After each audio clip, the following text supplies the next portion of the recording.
Hello friends, good morning. आज सुबह सुबह मुझे एक कहानी जो मेरे जीवन में मेरे आंखों देखी हुई है।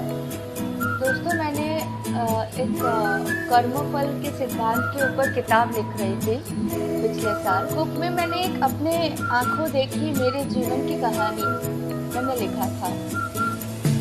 दोस्तों, जब हम लोग छोटे थे, किराए के घर पे रहते थे और वहाँ पे मेरे दादा दीदी सब छोटे छोटे थे, 5-6 स्टैंडर्ड में पढ़ते थे। मैं बहुत ही छोटी थी। तो उस समय हम जिनके घर पे रहते थे रेंट पे, किराएदार हमें पापा को कहते थे कि आप चलिए जाइए, यहाँ से निकल जाइए, घर ले लीजिए। तो पापा ने उनको कहा हमें थोड़ा 1-2 साल का मोहलत दे दीजिए।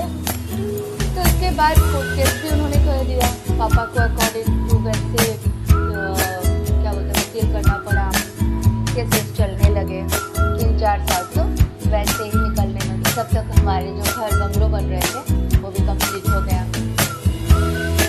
तो इस बीच में उन लोगों ने क्या किया, एक कुइया होते हैं ना, बाहर आंगन में कुइया था जिससे पानी लेते थे। तो मम्मी वहाँ से पानी लेती थी। हम लोग का जो भी रेगुलर रिक्वायरमेंट होता था पानी का, उससे भर जाते थे, कुइया से हम पानी उठा लेते थे।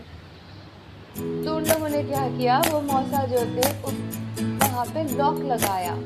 कुइया में एक लोहे का गोल बेड़ी जैसे बना के ऐसे लॉक लगा दिया ताकि हम पानी नहीं उठा सकते। और उनको जब पानी लेना होता था वो आते थे, लॉक खोलते थे और पानी ले जाते थे। तो मम्मी को आस पड़ोस के घर वालों से पानी लेने जाना पड़ता था। दूर नलकूप में जाके पानी लेके आती थी, लंबा, मतलब पीने का पानी हो, नहाने का पानी हो। बहुत मेहनत करती थी मेरी मम्मी। मौसा थे ना, उनकी वाइफ मौसी बड़ी सुंदर थी, मैं उन्हें बहुत लाइक करती थी, उससे भी बहुत प्रेम करती थी। 2 बेटे थे उनके और अच्छे खासे उन लोग की फैमिली। ये जो ये थे ना, एक चाचा थे, तो चाचा के भी वो जो बड़े बंगलो थे वहाँ पे जहाँ रहते थे, बहुत बड़ा सा बंगलो था, उनके चाचा का भी ना अधिकार था।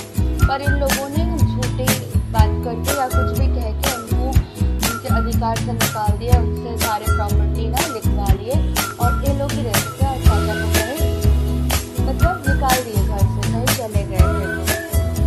और उनके जो पिता थे ना, मौसा के जो पिता थे, वो पिता आते थे कहीं दूर से, बहुत बूढ़े थे, दूर से आते थे और रात को 10 बजे आते थे। कभी आके बोलते थे दरवाज़ा खोलो, दरवाज़ा खोलो। तो बाहर के आंगन के जो दरवाज़ा होते थे ना, वो लोग लॉक कर देते थे और अपने पिता को घर पे आने नहीं देते थे। अपने पिता के साथ ऐसे करते थे।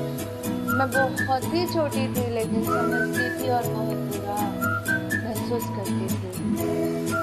फिर दोस्तों, हम तो बड़े हो गए, अपने अपने कामों में बिजी हो गए। हम लोग जैसे पापा घर ले लिए, हम लोगों का बंगलो बन गया, तो हम लोग अपने बंगलों में शिफ्ट हो गए। बड़े सुंदर से बंगलो बने। और वो मौसी बाद में आई भी थी, हमारे घर में पूजा रखा था, तो उन लोगों ने बोला वाह कितना सुंदर, एकदम राजमहल जैसे मतलब घर बना लिया। और उन्हीं लोगों को पानी के लिए तरसा देते थे।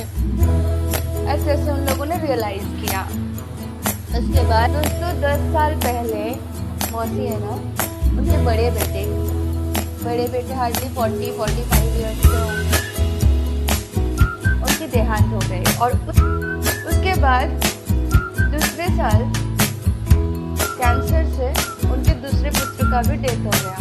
मौसा थे, वो अंधे जैसे बन गए थे, बिस्तर में ही मतलब पड़े रहते थे, बिस्तर से उठने की भी क्षमता नहीं था। ऐसे कम से कम लास्ट 10-15 ईयर्स उनके जीवन ऐसे ही व्यतीत हुआ। और फिर उनके दोनों पुत्र के डेथ के होने के 2-3 साल के बाद उनकी डेथ हुई। अभी मौसी बहुत ही बुढ़ी हो गई है। बीच में सुना था कि उन लोगों ने उनके जो घर के प्रॉपर्टी है, उनके जो परिवार के जो पेपर्स हैं, उनके किसी दूर के रिश्तेदार भतीजा या भांजे ने लेके गए और वो पेपर पिछले 1 साल से वापस नहीं दे रहे मांगने के बावजूद भी। तो घर के पेपर डॉक्यूमेंट्स जो है वो भी उनके हाथ में ना रहा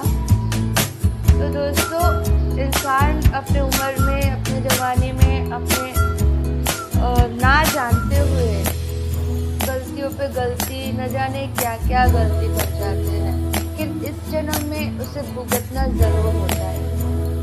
मेरे अपने आँखों से देखे हुए बहुत सारे एक्सपीरियंसेस हैं और इन सबके लिए जब लोगों के साथ बुरा होने लगते हैं, लोग क्या कहते हैं, सीधा उंगली ऊपर और भगवान को, तूने मेरे साथ ऐसा किया। लेकिन दोस्तों समझने की बात है, भगवान क्या करते हैं, वो तो सिर्फ मार्गदर्शन दे सकते हैं और तो सारी चीज़ें हमारे हाथ पे होते हैं ना। हम जैसे कर्म करते जाएंगे हमारे साथ फल वैसे ही होगा। तो दोस्तों अगर आपको पता चल गया कि ये सारी चीज़ें ऐसे होते हैं, कर्म के सिद्धांत बहुत कठिन और कठोर होते हैं, तो प्लीज़ आज ही से ऐसे कर्म कभी ना करें जो आपके कारण किसी और के आंखों में अश्रु आ सकते हैं। दोस्तों अच्छा लगा तो शेयर करें, लाइक करें, सब्सक्राइब करें। Thank you.